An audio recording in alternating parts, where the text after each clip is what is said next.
Hey, everybody, it's Mike from the Mike Widener Show, powered by SoundWeb Studios and brought to you by official sponsor of the Mike Widener Show, international warring author Mia Wilson's The Missing, available on Amazon and paperback and ebook. We're here with two terrific gentlemen from the greater South here. We have a gentleman who is a Florida-based singer-songwriter who toured with Roxy Music, Duran Duran, Billy Idol, and The Cure, also with Simple Minds, and featured on such programs with his music on Smallville, One Tree Hill, and Glory Days. Also, another gentleman from the South, who's lead guitarist for Johnny Van Zant Band for 15 years. Hail from Jacksonville, Florida, and they're based lower Alabama, somewhere in Florida. And we got the Great South, and they'll be talking about a song "You Got Me Praying" from Somewhere in Lucky Florida, Number like that. Seven. That's cool, Yeah. Well, it's a sweet home, Hi. guys, and Hey, Mike. Thanks for Yep. getting Hey, us on Mike. today. Appreciate it. sounds great. Yes, Well, sir. live, ladies and gentlemen, in Plus Studios, we got beautiful Sweet Home, Alabama, and beautiful Naples, Florida. The two wonderful gentlemen, Tim McGeary and Robbie Paul of the Robert Paul Band. Ladies and gentlemen, we got Lucky Number Seven. Guys, good morning, good afternoon. And thanks Good for joining morning. us today. Good morning. Good morning. We're still morning here. Yeah, it's the morning. That's okay though. We're up. Yes, I already it went is. to I already went to the gym already. I'm ready to go. Well, this is my There you gym go. right here. It's like flexing the muscles right here. So here's my There you- flexing right here for the day. So You're working it hard, Mike. oh, Working it up. yeah, you got to these days. And of course, you guys are hard work in the business. So, Tim, you're a Florida based singer songwriter. You tour the Roxy Music, Duran Duran, Billy Idol, The Mhm. Cure, and Simple Minds. And your music has been featured on Smallville, One Tree Hill, and Glory Days. And Robbie, you're a lead guitarist for Johnny Van Zant Band for 15 years, and you hail from Jacksonville, Florida. And you guys have a new release, Lucky Number Seven. And we'll be playing the song at the end of the audio interview. You got me praying, and also got some other tunes as well too. When Love Comes Around, Kicking Down the Road, Let's See, It's High Time, and Long Gone, and more. And talk about the album and more. And before getting all that, guys, tell us how you first got started. As in, well, how we got connected. We have a mutual friend named Mike Kinnaman. He's in Nashville, and about 12 years ago, I started writing in Nashville, and I went to Mike's office, and I sent him some songs, and he wasn't really too impressed the first time I sent him. So and Robbie will attest that Mike can be pretty much like, he can be brutal, but he's actually honest and he knows his stuff.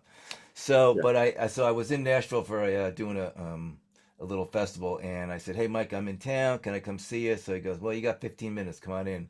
And he goes, get a guitar off the writer room wall, and what I'll do, you can play me one verse, one chorus, or one song. So, so I played the Sure. song "Hole in Me," which he really liked. He let me finish the whole song, and that night took me to this party at Buddy Brock's house, which Buddy Brock's a big time songwriter, and he's got a lot of hits, and it was like Dobie Gray was there, and it was like Nice. all these heavyweight producers, and my wife's with me, and Mike goes, "Okay, go play your song," and she's like, "You're gonna play the song for all the?" I go, "Hey man, I'm here. I might as well, so just do it." So, but me and Mike are like become best friends, and he is back then. Mike was managing and tour manager for Johnny Van Zant Band. A lot of great stories there. Oh boy. And Oh, boy. so, but he said, "Hey," he introduced me to Robbie, and Robbie and I, we wrote a few songs up at his place, and they were okay, but that wasn't then to blow our hair back. But then but we had talked about like putting a record together, and he came down to my new studio, and I had just put it together in the last couple of years, and it was really good. It was like really organic, like we just like we got these songs together, um, you know, um, we just it was just I respected his talent, he respected mine, and we just came up with some we think that are pretty really good songs. We're getting a lot of great feedback from the songs that people are hearing. And Robbie will attest to that, and he's got some friends that serious like Johnny Van Zant and these other people that really dig the album. So we know like we're on the right track. And it was great. It was a good experience. Like, and I think Robbie will tell you that like we had a good time, right? Was Absolutely. Absolutely. It wasn't pressure. You mentioned Johnny. Johnny's a good friend of mine, always has been, even though he sings for Skinner now. And he's kind of a mentor for me. I send him songs, he sends me songs. He's kind of tell me what he's doing, and I always send him songs, letting him know what I'm doing. And I can say honestly, and up until this particular record, he was always encouraging, but never like wow. I never got the wow factor out of Johnny, so I'm very happy that he really likes the record. And if for We no got other the reason, wow, no, like Tim says, it lets me know I'm on the right track. right? We're just, I mean, like I've been writing songs in Nashville. I've been writing songs. I've had a couple solo records, actually three, and so I've been in like, and when I went to Nashville, like I mean, because I had record deals. Oh, I'm a songwriter. I know what I'm doing. Blah blah blah. Hmm. And then I went Yeah, to and then I got to Nashville. I go, son, I you got don't know schooled. nothing. Yeah, let me show you how it's done. I'm like, like so. But it was really great, and and luckily some of the guys that we know that were really good, they patient, and I learned a lot, and it took me about 2 years going up there. I was still working my day gig. I was a firefighter paramedic. I don't know if that came into there, but like 2001 I was at Ground Zero. At 9/11, and with the thing called the DMAT team. But I was a paramedic, flight medic, and a firefighter. So, but I would so I'd go there's a way you can work it where you can do swaps and stuff. So I get like 2 weeks off, and I'd run up there about 4 times a year for about 2 weeks and write 20 25 songs. And it took me about 2 years to really get it. To act sunks in this thick Irish skull, but I finally got it, and it's a game changer. And then the thing is too, when you're up there, because you're with so many talented people, either Mm. you go home and say I can't do this, or you try to rise to the occasion. You say I got to do this. I have to write songs like this. I have to sing like this. I have to play like this. And you get and you have to go on your A game. And I did a lot of shows with this guy Gary Hannon. He wrote Tequila Milkshake Play This Well Off, and with Richie McDonald, Billy Dean, Chaz Sanford, Little River Band, and some other guys. And I mean, when you're next to Richie McDonald on stage, there was like three of us doing acoustic shows and stuff like that. It's like, okay, you got to have your A game on now. Richie would sing, and then he goes, "Okay, Tim, you're next." Like after him, like but it worked out well. We had a couple great shows, so it was really fun, and that really got me into my A game. And so when we wrote this record together, you know what I mean, it really this is like a culmination of everything that I've learned that was taught to me. I'm not saying I invented anything. I just learned a lot, listened, got my ego out of it. When I produced the record here, I had my friend Ray Nesbitt from Ray Nesbitt Audio do some mixing, because he's been doing it a lot more. He's got great ears, and sometimes like you have to take your ego out of it and say, listen, you know what? Let's get a second set of ears to go over it one more time, and do so. And he did a lot of tweaks here and there, and really hammed it up. And then we had Daryl Nutt on the drums, which is a phenomenal drummer.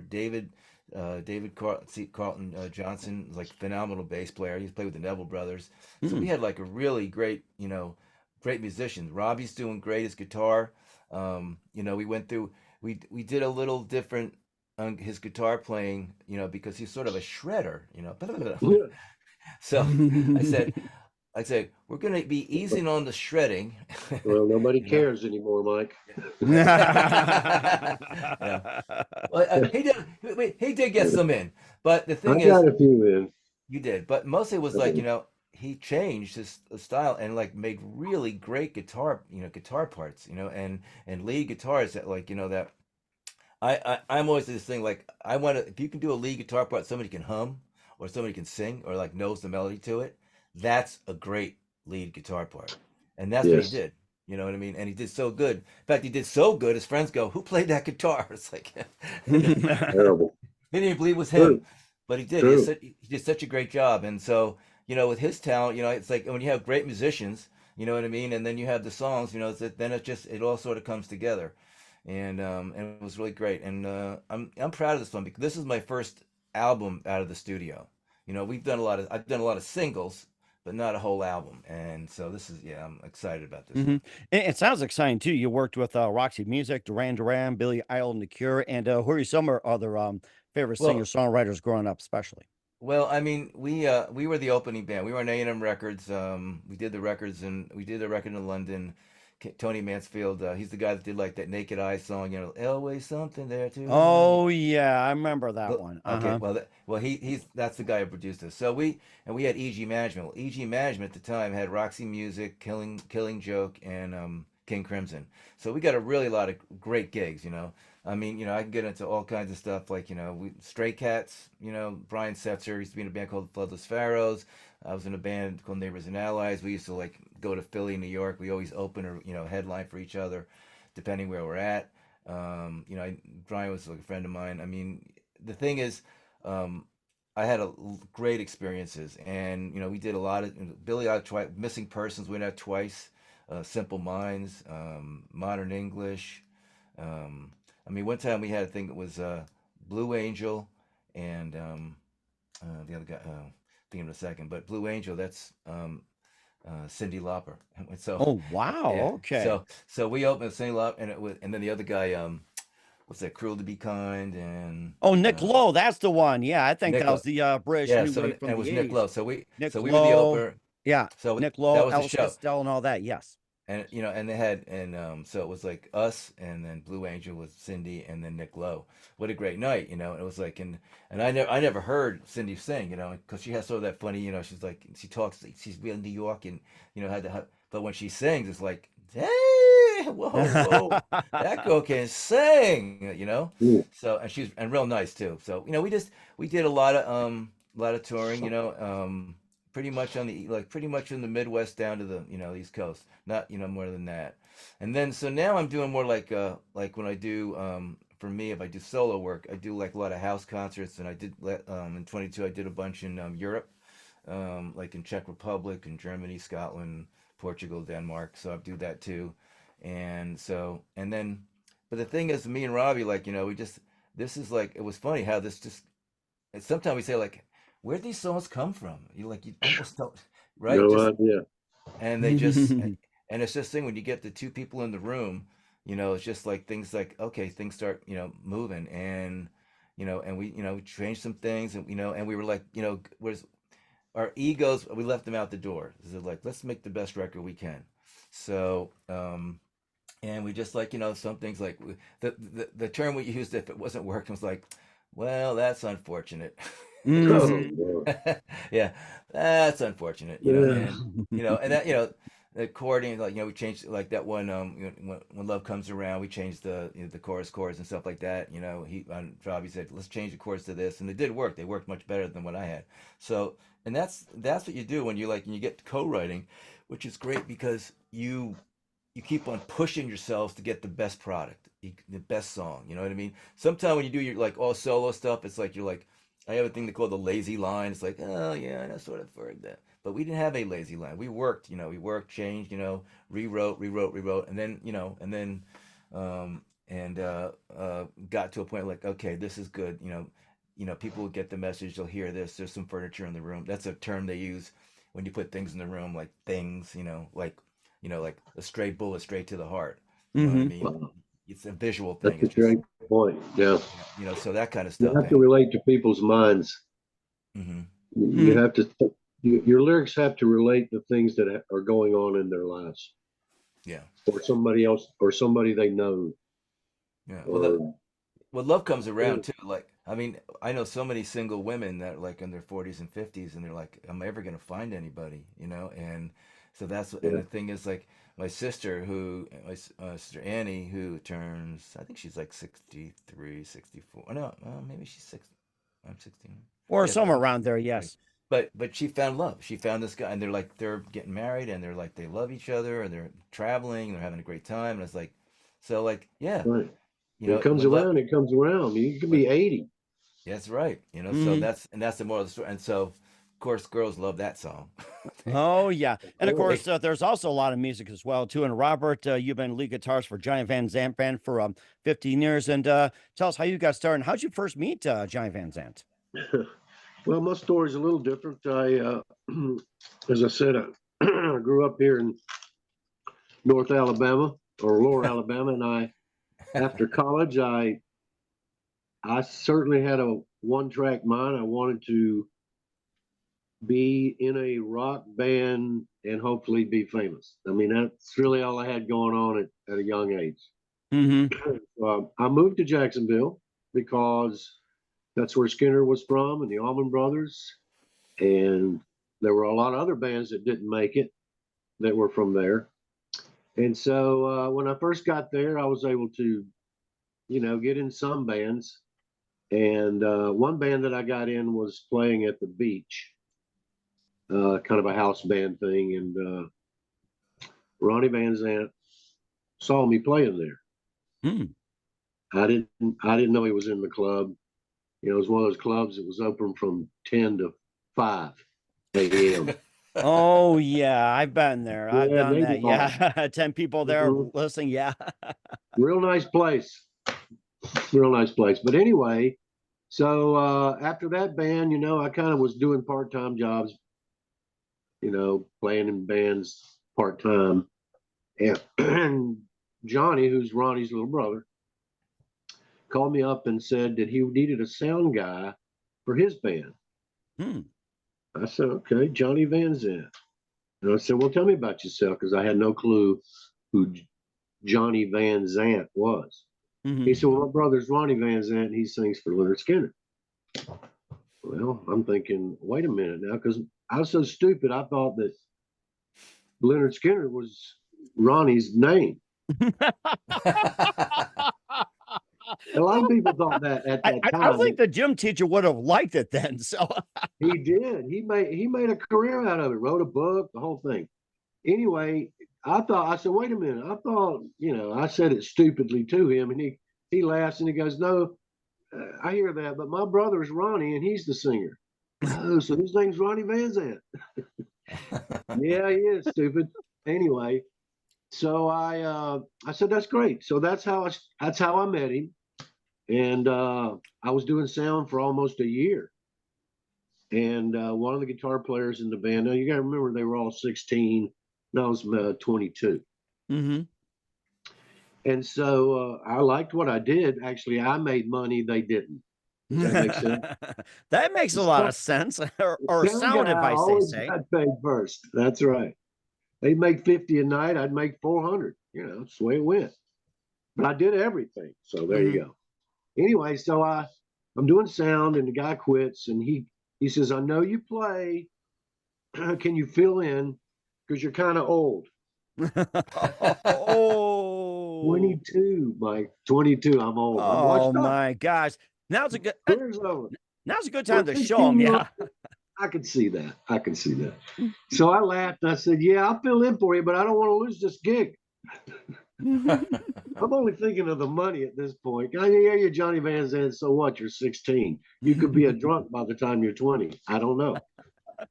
Uh, so I played along, and I said, well, I don't have a guitar because I kind of, I don't really, I'm doing this now. And he goes, well, we'll get you a guitar. So he got me a guitar, and I did that for 2 weeks. It was pretty rough the first week.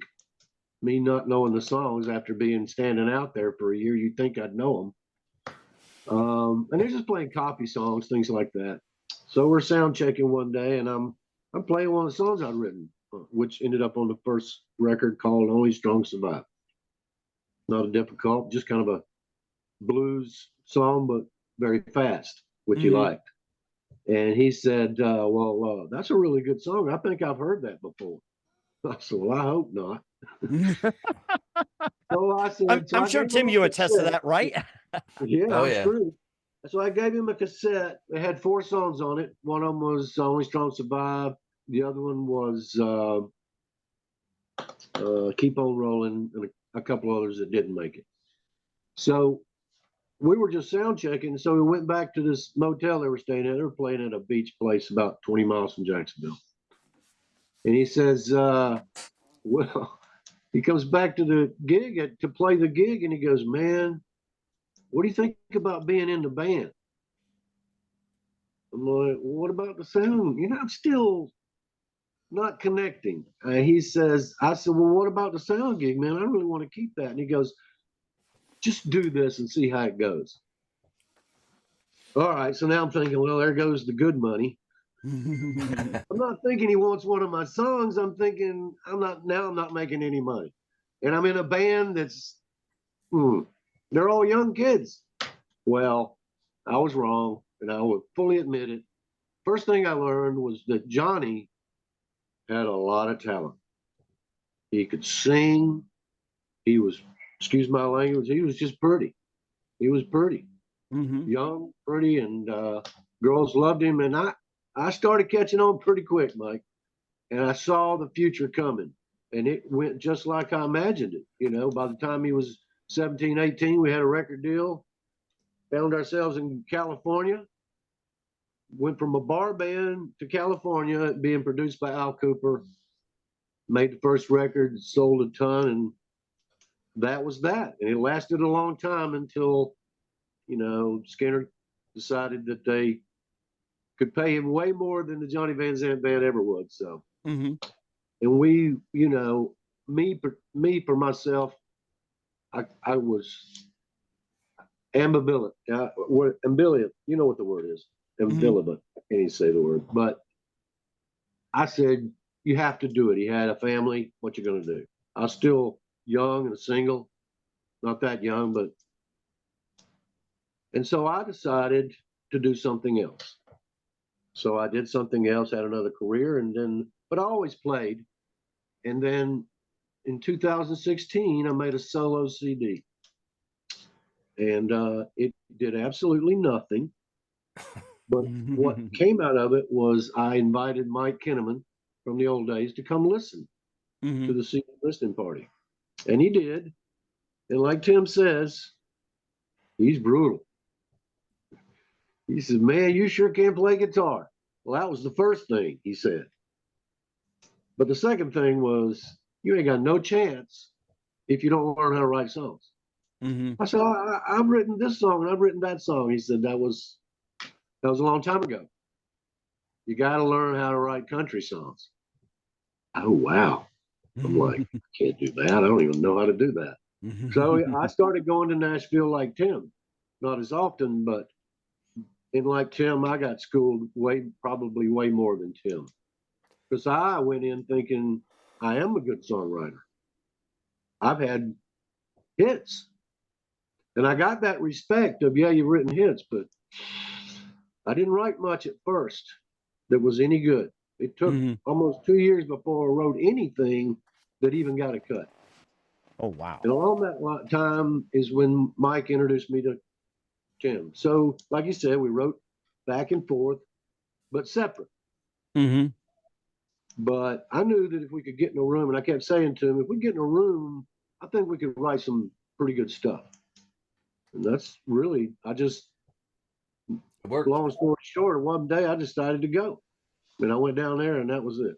And you got some great music as well, too, from Lucky Number 7. You Got Me Praying. We'll talk about that. Also, Love Comes Around. We talked a bit about that and more. Kicking down the road, we'll talk more about that with Tim McGeary and Robert Gay from the Robert Paul Band on the Mike Wagner Show. But first, you're listening to the Mike Wagner Show at the MikeWagnerShow.com. It's powered by Sonic Web Studios. Visit online at SonicWebStudios.com for all your needs. Looking at a professional website without breaking your budget, Sonic Web Studios is the answer. Sonic Web Studios offers fast, affordable custom web designs that blow the competition away. Call today, 1-800-303-3960. That's 1-800-303-3960. Or email to support@SonicWebStudios.com. Mention the Mike Wagner Show. Get 20% off your first project. Sonic Web Studios. Take your image to the next level. Also, time to give an official shout out to our official sponsor of the Mike Wagner Show, International Warring out there in Mia Molson-Zia. If you love fast-paced mysteries, you'll love Missing by Mia Molson-Zia, available on Amazon and paperback and ebook. Missing is fast-paced and intriguing with an unforgettable twist. Takes place in 4 countries, 2 strangers, 1 target, where truth is illusion and those who love be the first go missing. It's available on Amazon and paperback and ebook. Missing by Mia Molson-Zia has garnered great reviews. In Evil Evan endorsed by Howard celebrities, including Joanna Cassie, Forbes Riley, and Millennials. So grab your copy today for it goes Missing by Mia Molson-Zia, available on Amazon. Also, check out the Mike Wagner Show at the MikeWagnerShow.com or 40 podcast platforms. Heard in 100 countries, including Facebook, SoundCloud, Spreaker, Spotify, iHeartRadio, also Apple Music, Odyssey, BitChute, Rumble, YouTube, Make sure you subscribe. Also follow us on Podbean, Pandora, TuneIn, and more. Make sure you take us with you on any mobile device. Follow us on Instagram, LinkedIn, Twitter, TikTok, Facebook, and more. And for great gift ideas, go to Amazon.com. Check out the Mike Wagner Show podcast. T-shirts, pop sockets, throw pillows, tote bags, hoodies. Make great gifts 24/7, 365 for family, friends, fans, and loved ones. Go to Amazon.com. Check out the Mike Wagner Show podcast. And for more great gift ideas, go to Amazon.com/Mia Molson for great books like Missing, Once, and Wrinkles. Also T-shirts, pop sockets, hoodies, phone cases, and more. Amazon.com/Mia Molson and support the Mike Wagner Show on Anchor FM, PayPal, and the MikeWagnerShow.com. Looks like you guys can need a pillow right now. We're sleeping or just writing a song about hitting on the head. Mike, you are incredible. That was Dude. amazing. You're just oh my God. You're definitely taking something. Well, you know, something to us. It's like, you know, this is actually our #1 seller, believe it or not. If you guys want to write a song about pillows, you know, I'll let you do it. I'm Want to on write a it. song I'm about on it. tote What bags? does Want to that song say? about Hold that hoodies? up. What's that? Is that you? Yeah, that's me right here. So if you want to order a All pillow, right, you Tim. know, just let us know. Amazon.com and check out the Mike Wagner Show podcast. Send me a message and we'll send you links as well too. So other than that, we're here with Tim McGeary and Robert Gay from the Robert Paul Band and Mike Wagner Show. Lucky number 7, two great people. You know, Robert from Lower Alabama and also Tim from Naples, Florida as well too. And lucky number 7 and I guess we're just kicking down the road here. And speaking of that, tell us more about that song from lucky number 7. I wrote that one a while ago, but and it was we were doing the song and Robbie was doing different leads and I was just going, well, you know, just like it just wasn't angry enough. I said, I need some anger. I go, you play slide, and he's like, well, I've been working on slide, you know. I said, well, let's take it out, and he took it for a run. It was like it worked. I was like, oh, Robbie, you can play slide. You're good at it. So like, yeah. So and that's it, because there's something about a slide guitar, like, you know, it's got that like angst and sort of angry, you know. It's like, you know, it's good. It was good. So it came out really good. We're happy with that one. That was sort of funny. But that's your first slide project on an album, right, Robbie? Absolutely. First Yeah. time ever. Well, you know, because Eric Lundgren is probably one of the best side players I ever heard. So, you know, I learned from him, but I never really wanted to challenge him in any way. Say, let me play slide. Okay. But Tim was so accurate about knowing that banging your head all day trying to come up with a lead break when it's not working is really stupid. Yeah. I learned that, you know, because work with Al Cooper, he was kind of the same way. I like the way Tim wants you to play your leads from beginning to end without any kind of cutting and pasting, and that's really hard to do, Mike. Really hard. Yeah. But and the thing is too, like, you know, we really worked on and Robbie did, you know, what the thing was to get a lead that starts somewhere and leads to somewhere and works into something else. Like, you know, like you know, you hear like, you know, the lead on You Got Me Praying, how it's like it starts, it's really great, and then like it moves right up right into that pre-chorus, and you just Climbs. and you're in, it climbs, and that's the stuff. Those are the kind of leads that people remember. Those are the kind of leads that are like they're smart, and he did a great job with that. So, you know, we worked on that, and you know, and it was, you know, and you know, sometimes, you know, the leads would work, and they say, and he would know, he goes like, that's not really working. I go, I know, let's do it again.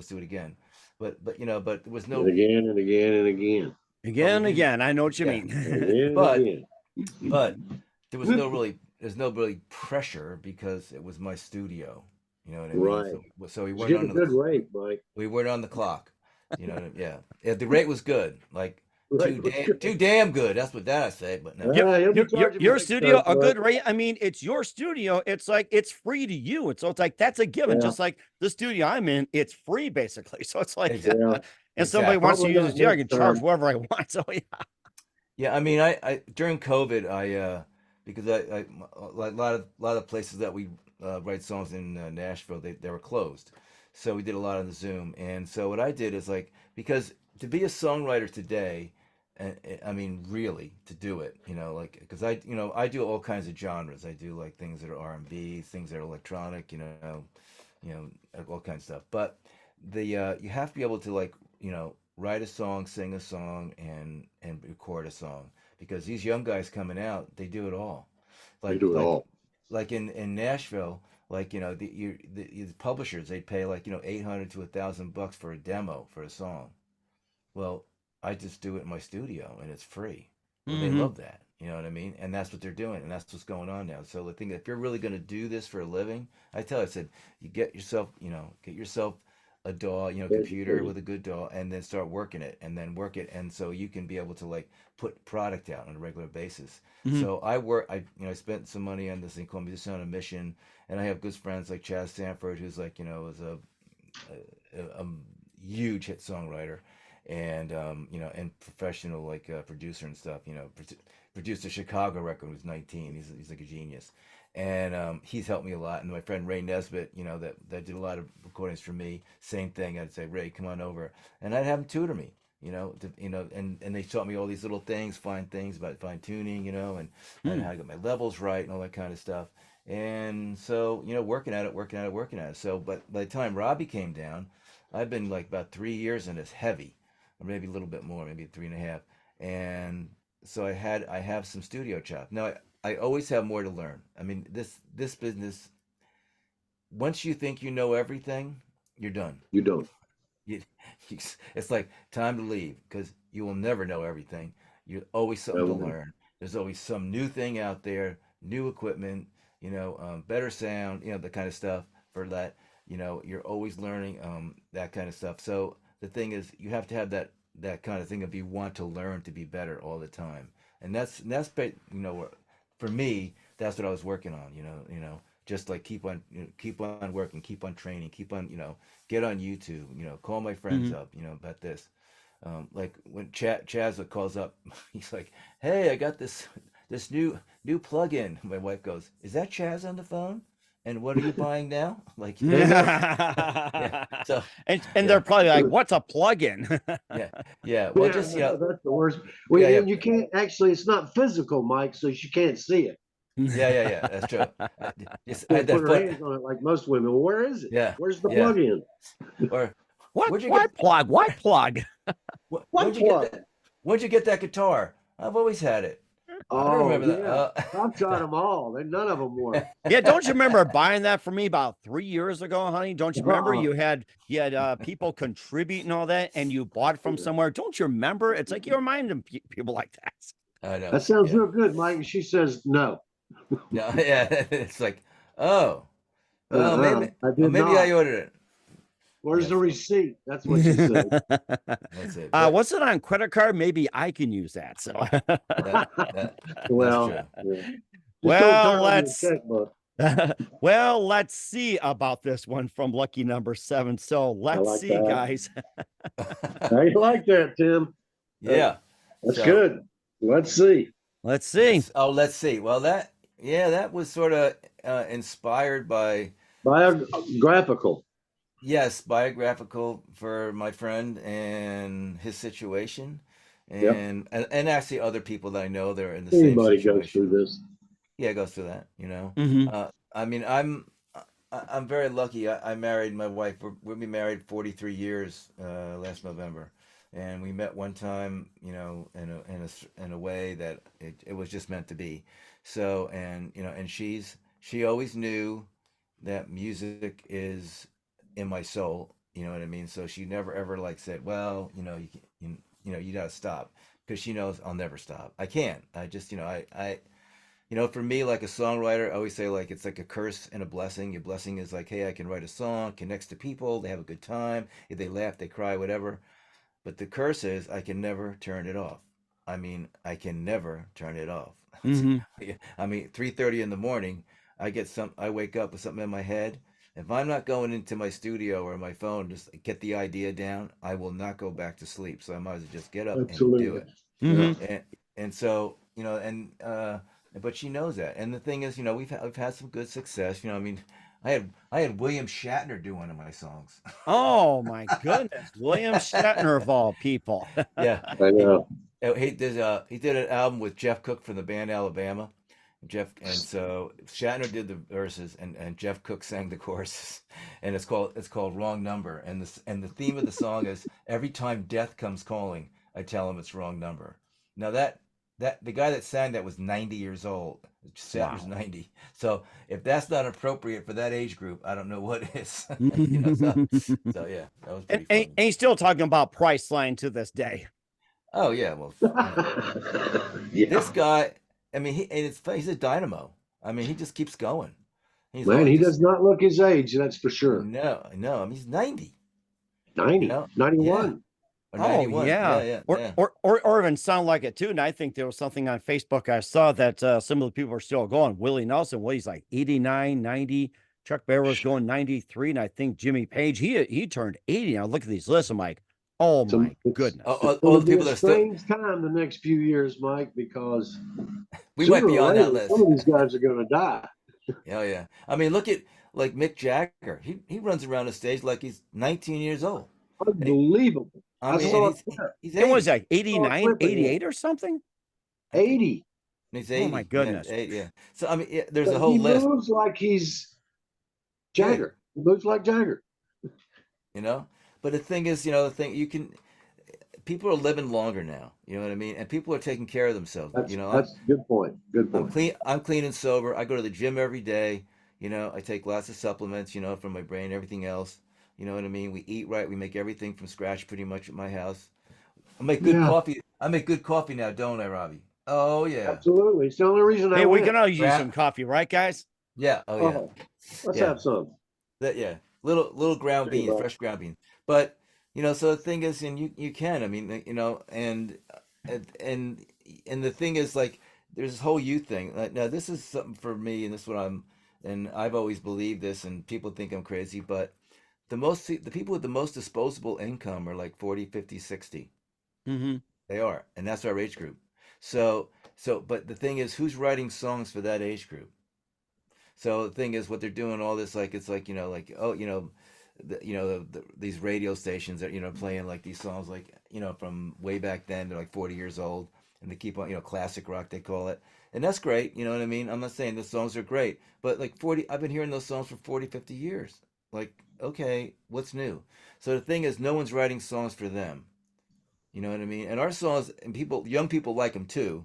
But I'm saying our age group people, they love this stuff, and somebody's writing songs for somebody that connects to them, that talks to them, and at the same time is like the music is like something they could listen to and they get into. And I think, I mean, like, And they buy records too. yeah, and the thing, I mean, when Neil Diamond did a record, he sold 2 million copies. I'm sure there wasn't 15-year-olds buying the Neil Diamond record. No, Mm-hmm. sir. It was the older population, so they will do it. So we just got to write, but you got to, like, share it, like, in where they can see it, and then Mm-hmm. and I think that it will go, and I truly believe that. So Well, I think all singing "Sweet Caroline." That's been the big thing these days. Everybody's singing "Sweet Caroline." Even you go oh to Right.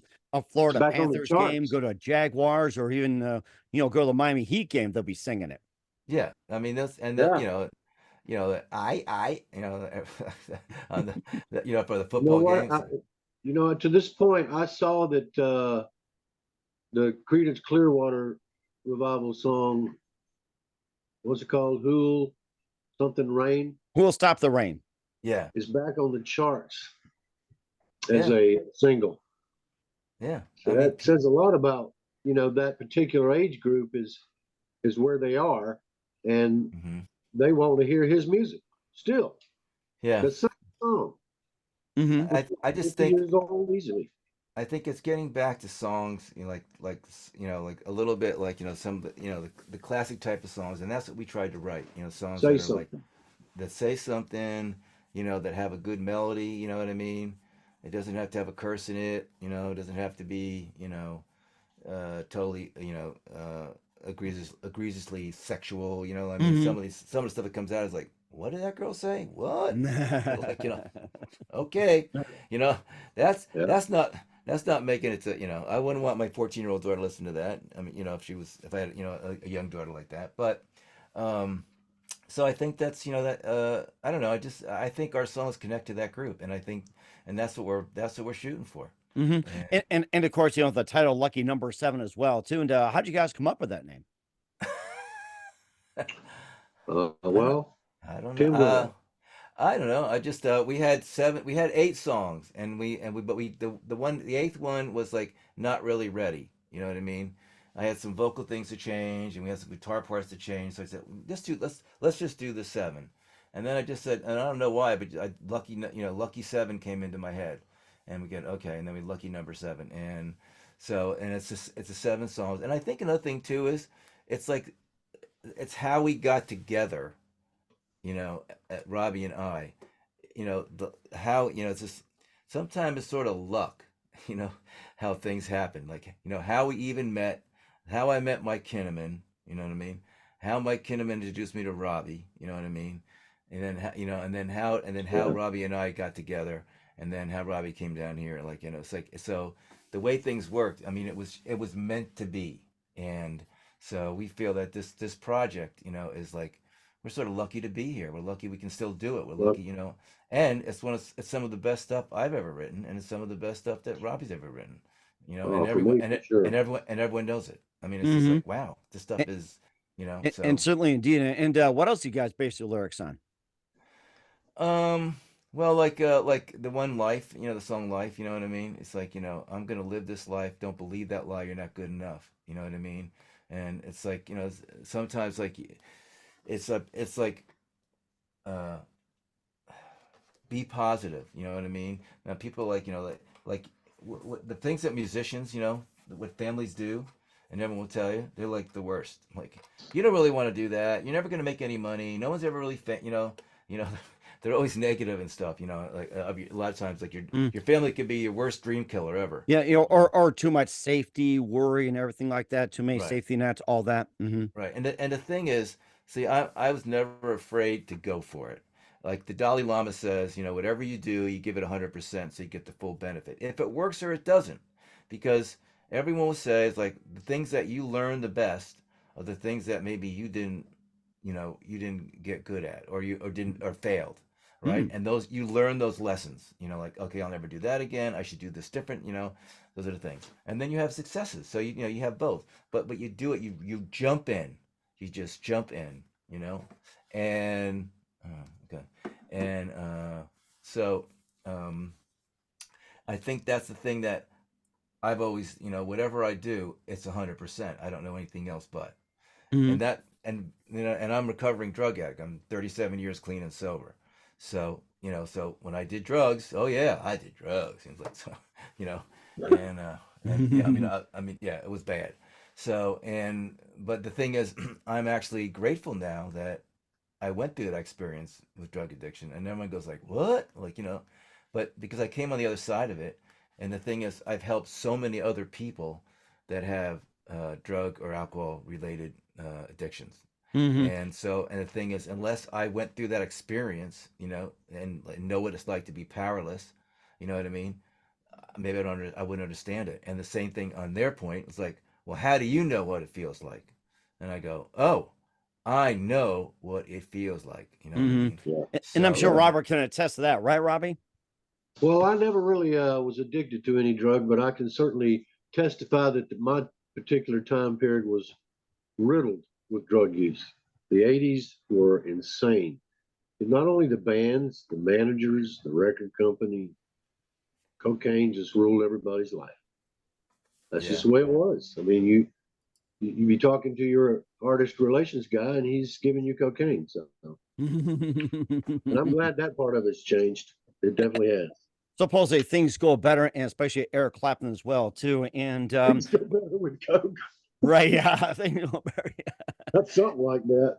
And of course, where can we find Lucky Number 7 and what's coming up in 2024 for Tim McGeary and Robert Gave, the Robert Paul Band? We'll find out just 1 minute. You listen to the Mike Wagner Show at the MikeWagnerShow.com, powered by Sonic Studios, and brought to you by official sponsor of the Mike Wagner Show, international warring author Mia Molson Zia Missing. We'll be back with Tim McGeary and Robert K of the Robert Paul Band after this timeout.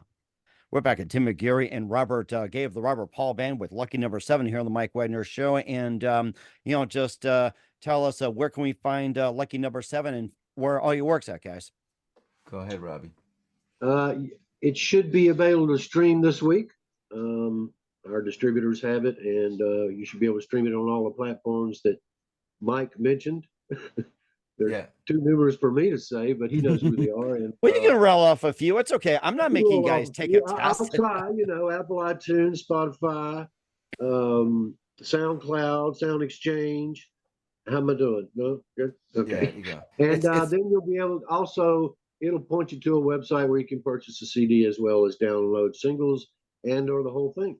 So yeah. It's you'll stay tuned for that. It'll be coming. You can check my website out, robertpaulband.com, mhm. or also Tim's website is Tim McGeary Music. No, just timmcgeary.com. Also, too, we have that video out for the Yes, I forgot You about Got Me that, Tim. Praying, and Yes, we did pretty and good. me too. We got over 12,000 streams like the first week, so that's good, to start good. with. Because we're just breaking it out. So once it starts to break out, we hope to get about anywhere from 50 to 100,000 on YouTube. I have about over 1,000 subscribers on my YouTube channel, so things are Nice, good. nice.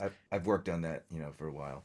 Hmm. So, but yeah, and that's another thing too, because between my connections and Robbie's connections, we got a pretty good list, you know, Hmm. and we're getting, and like doing these interviews, like I tell a lot of people, like in the music business, I said, listen, this business is about relationships, Yes. meeting people, being friendly, you know what I mean, being nice, and develop a relationship with like people like you, Mike, and other Yeah. presenters in Europe and stuff. And I've been doing that for years. And so now I have it, like Robbie will tell you that, I have well, they're in Europe they're called presenters, not DJs. Right. Yeah, But I've been around for quite some time. Presenters. Yeah. Yes. You're a presenters. But presenter, I Mike. but I have friends that, like, if well, one thing is they know anything I'm going to send them, it's going to be decent. It's not going to be crap. You know what I mean? So, but that pretty much I send them anything, or they know they'll play it. So we worked on that, but it's taken, that's the thing. You work on that thing of with these people, being polite, having fun, sending good product, doing good interviews, and what happens is, you get that relationship with these people, and that's like back in the day. It used to get in a van and visit the radio stations. You know what I I mean? remember those days, or getting like Yeah, the Magic Machine or Magic Bus, whatever you call it, yeah, VW, an old broken down Dodge, Ford, uh, Chevy. I remember those days. yeah. And we go to go to the radio station and meet people and say hi and do interviews.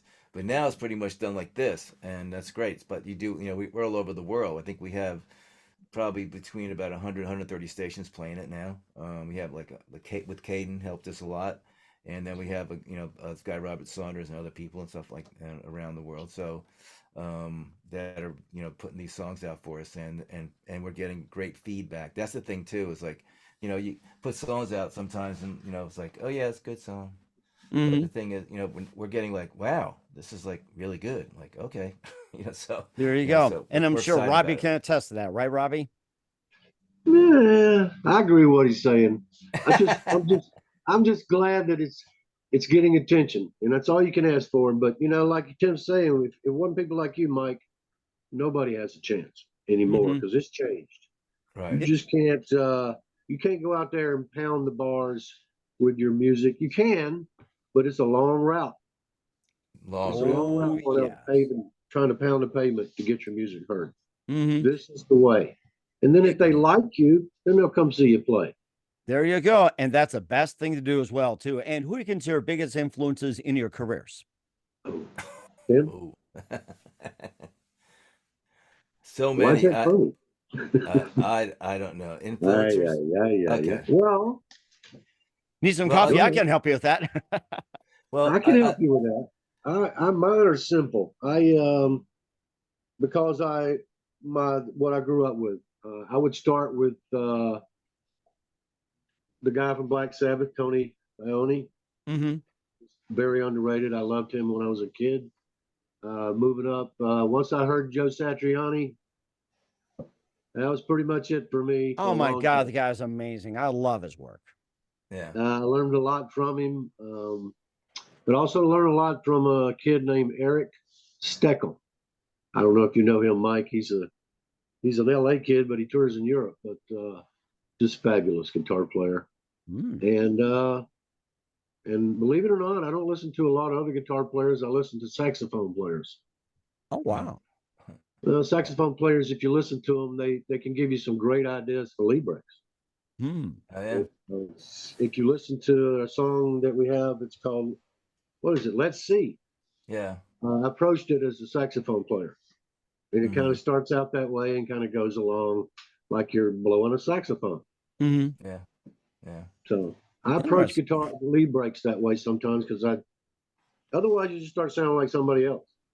Right. Exactly. Exactly. I And try to Tim, avoid that as much as right. And possible. Tim, who are your biggest influences? Well, I have a varied one, but Peter Gabriel, David Bowie. There's a great Bowie story. I'll make this real quick. So I used to be in this band called Neighbors and Allies. We used to roadie for a guy named Richard Hell and the Voidoids. There's this famous club in New York City called CBGB's. We played there. I played there about 100 times. Hmm. So what happened was we told Richard, hey, if we can open up for you the Thursday, Friday, Saturday night, we'll roadie for free and you can have the whole door. So he was good for, and Richard was good friends with the guys in Blondie and Talking Heads, that whole group. They were that whole New York scene. So we get up going on Thursday night, and Jimmy Destry, the keyboard player from Blondie, was there, and so he saw us play. And then Friday night we play our first set, and we had this guy that was another magazine, a band called Magazine. He goes, "Hey, listen, I'll do the roadie because David Bowie's out there and wants to meet you." We're like, "What?" I'm like, "What?" You know. So of course we're like, "David," you know, and nicest guy. You know, I know other people that know him too, but we talked about. He looked at me. He goes, "You really want to be a rock star?" I go, "Yes, I do. Yes, I do. Nice. Yes, I do." But we had, but it was really cool. We had great conversation. But the coolest thing was at the end of the night, he was leaving. He asked the doorman, "What's that opening band getting paid?" And they go, "Oh, they're not." And he goes, "Yeah, they are." He took $900 out of his wallet and paid us. How cool is that? And that was a long Wow. time ago when $900 actually meant something. You know what I mean? Like, I mean, that covered like it was like $300 a night, but that was so cool. And then I know other guys too that have worked with him and stuff, and they all say the same thing. So it's cool. So I mean, I've had really good. I met Mick Jagger one time. He came down because Mike Shreves had the guy from Santana we were doing a tracks with him as a for a record company, and he and Jagger came down, like that. We get to meet him, and most of the people that are really there, happening, are nice because they don't have to. They don't have to be They don't heirs. have You to know what I be mean? right. Because they're there. You know what I mean? And Yeah, pretty and it much been there, done that, everything like that. They don't have and, to worry and about, it I have to get my name out there, all that stuff. yeah, Don't care. and if you're like not a nut job and just like talk to them like a human being because they are, you know what I mean, and that's it. I mean, they're talented and you appreciate that talent, but you just go like, oh my god, it's no, it's just cool. It's just they're people and they like that. It's like hey, they have to eat, they have to poop, they have to put their pants out one leg at a And time. I mean, it's the same stuff. I pay mean, bills and everything else. and like everything else. So it's like it's like, but they have the cool shot. Like I never David Bowie come. He goes like, so he goes. Somebody asked me what it's like to be a rock star married to a supermodel. And he's like, that's great. You kidding me? It's like Stupid it's. question, wasn't it? Are you kidding me? Yeah, no, yeah, rock star and married to a supermodel. Yeah, I think that. Yep, that's good It's to me. So terrible. yeah, How do it's you good. deal with So. such a thing? But things like during my addiction, there was a song by "Don't Give Up." Peter Gabriel. He does something with Kate Bush. I don't know if you remember that song. It's a really cool song. I That remember, was, yes. and I think that song really was one of those songs that through my addiction at the end when I was healing and and I was done with it, really helped me. I mean, I listened to it all the time, and still today I do it, So I mean, Peter, and I saw Peter Gabriel at a concert one time with it was in Central Park with 200,000 people in the park, and that song Biko, and it's like, and the whole crowd, I was like, Oh, yeah. it, it, it was it was like a That was religious a hell of a song. experience. Yes. Oh, yeah, it was just a great album. So I mean, him, stuff that, but like then I like, I mean, and I love and Tom Petty is one of my favorites. I mean, I love Tom Petty. I mean, songwriting wise, and I think some of the stuff some of the styles that we're doing that Robbie and I we have very petty-ish, I go petty-ish, but Yes. like Tom Petty kind of things because that I love that. I mean, I A great love the songwriter. grooves. He's a great songwriter. I mean, and hooks and getting, and getting those. I mean, like we try to have. I think in this record, we were trying to get the big chorus. You know what I mean? When the Big chorus chord. comes in, big chorus, like like it's you got me praying, right? You know what I mean? Let's Woo. see, kicking down the road. I mean, when your chorus comes in, you know it. You know There's it. no, no denying it. He's like, it's Hmm. there, and so, and those are the kinds of people can sing, and that's, I want people to go, like, when I'm playing, I want them to go like, you got me praying now, what I mean, like, Oh yeah. yeah, Oh yeah. and I got friends that say like, I can't get that song out of my head. I, g- I got to put some more, That's it. and then That's how you know also, you did a good job. and then the Beatles too, because Beatles are you. If you see my studio, I have this picture of John Lennon. He's like this with a New York shirt on, like this, looking down. And Hmm. when I'm writing, I look up there and I go, it's like you look at me like going, you better write something decent. So That's like, it. you know, so That's the and same picture, Mike. yeah, That's right. so Yeah. And I think I've seen that too. And I got to put one up on the wall. And what's advice best advice you guys can give to anybody at this point? well, Robbie, you want to go first? Say again. That didn't come through. The I'm best. sorry. What's the best advice you guys can give to anybody at this Oh, point? well, I don't want to ramble, but I would say never listen to anybody that says you're not good enough. Right. Because when you get to, not that Tim and I are at the top, but when you get to this level, you'll find out from people that you trust whether you are or you're not. But when Right. you're starting out, everybody's a critic, especially your family members, and they'll tell you that you're not going to make it, you're not good enough. You need to stick with the old 9 to 5 job and work 40 years and have a nice life. But if you believe in yourself and you believe in your talent, no matter what it is, go for it. Mm, That's mine. Yeah. that's a very good one. And Tim, how about you? What's the best Well, advice you can give to I anybody at this point? well, number one is like, like, believe yourself. But the thing is, I mean, when it comes down to it, I tell people like this: relationships, practice. You know what I mean? Like, if you're going to be a guitar player, whatever you're going to do, practice. You got to be great. Yes. Don't be Yes. good, great. That's it. If you're going to be a songwriter, work on it, be great. And then the thing is, don't give up. You can do it all the time. And the thing is, when you're young, then do it. And I was like, well, what about, so what? What happens if you went to college at 26 and the first, like, from your 18 to 26 for like 8 years, you gave it all you got? Because the worst thing you can do is go through life and go, well, I never really tried, I sort of gave up. Then it's like you're sad because you didn't try all the way. And that's Hmm. the whole thing with like the Dalai Lama, 100%, 100%. Just go with it. I mean, I'll tell you, like, real quick. So I had a story where I had this lady. You never know where you're gonna play in front of. That's another thing. All right. Yes, I that's was in right. I remember that. I was in Nashville. My friend said, "Hey, can you come in and close the show with me?" And I said, "We do 5 or 6 songs." I go, okay, great. I had done 3 co-writes that day. My brain was fried. I was like, "Boo," But I'm the kind of person, as Robbie tells you, if I say I'm going to do something, I do it. So I went up there. We did the songs like that, and we finished the songs. We got the guitars on our back, and 7 women and a guy walk in. They go, "Oh, we really want to hear music." I'm like, "Oh man, okay." I'll tell you what. I'm not going back on a PA. Just get your chairs around a circle here, and I'm going to play for you. And I played this up like that, and did a song. I had a couple CDs, and my last CD, I gave it to this lady. Here, just take this. And she goes, "Thanks." And he goes, "I didn't tell you, but I work for Luke Bryan. So what song on the CD? Really? Wow. What song do you want me to shop to him?" So the more, you never know you're going to be in front of, and there's always that famous story, when the police, came in and they played that show up, and it was some New York venue, and it had a blizzard, and 4 people were in the audience, four, Wow. but one was the biggest DJ in New York City, and when he heard Roxanne, he's like, "Oh, rest is history." So I mean, it's like, I mean, the thing is, just keep on doing it, keep on going. You know what I mean? And the thing is, if you give it your all, at the end of the day, you can at least just say like, well, I did everything I could to do it. I did never gave up. I worked my talent. I mean, I practiced. I worked at it. Hmm. And and then have joy in doing it. Like I tell the young guys that don't get into the fame part. Yeah, Fame is fleeting. Okay, music very much goes on so. forever. The song like uh, I want to write the classic because that's my thing. I want to write one song, but the song I can't make you love me, Bonnie Wright. I remember that. Yes. Well, Yeah. I did a show in Texas, and one of the guys was Art Shamblin. He was one of the writers on that song. Do you know that song was first a bluegrass song? Really? Yeah, and then and he wrote it with a piano player, and the guy retooled it. So I mean, that to me is like a classic because that song sounded great 20 years ago. That song's going to sound great 20 years.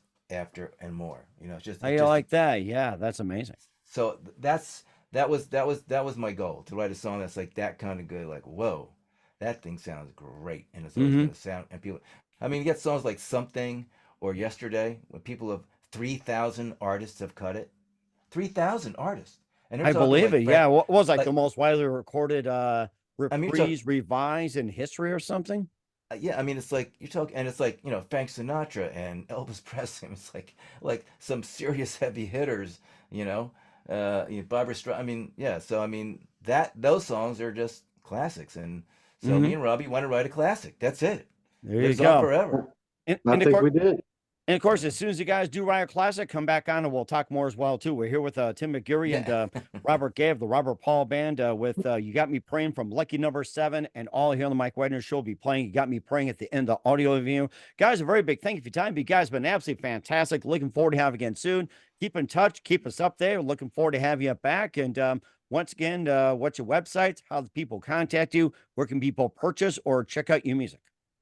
Go ahead, Robbie. RobertPaulBand.com.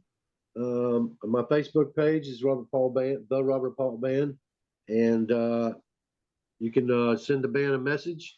But on that website, you'll see links to purchase CD or streaming. Okay. Yeah. So that'll be coming this week for sure, Mike.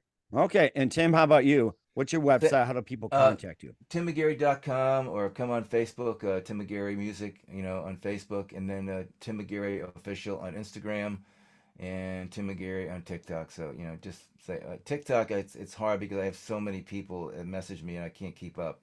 But Facebook and Instagram is a little better. So say hi, and then if you message me, Tim McGeary, less like that, we'll keep in contact. And every time we get some new stuff out, I'll let you know. Be the first one to know. Put you on the list, and I'll put you on the list, Mike, because every time we get something new, I'm going to send it to you so you can hear it. Sounds great. I can't wait, Tim. And guys, Okay, looking thanks. forward to having you soon. And once again, a very big thank you guys. Time. You guys have been fantastic. Keep us up to date. Keep in touch. Laugh, happy back. Wish you all the best. And guys, you definitely have a great future ahead of you. Mike, Thank you, thanks Mike. so much. Thanks, Mike, for having us today, man. It was great. Had fun.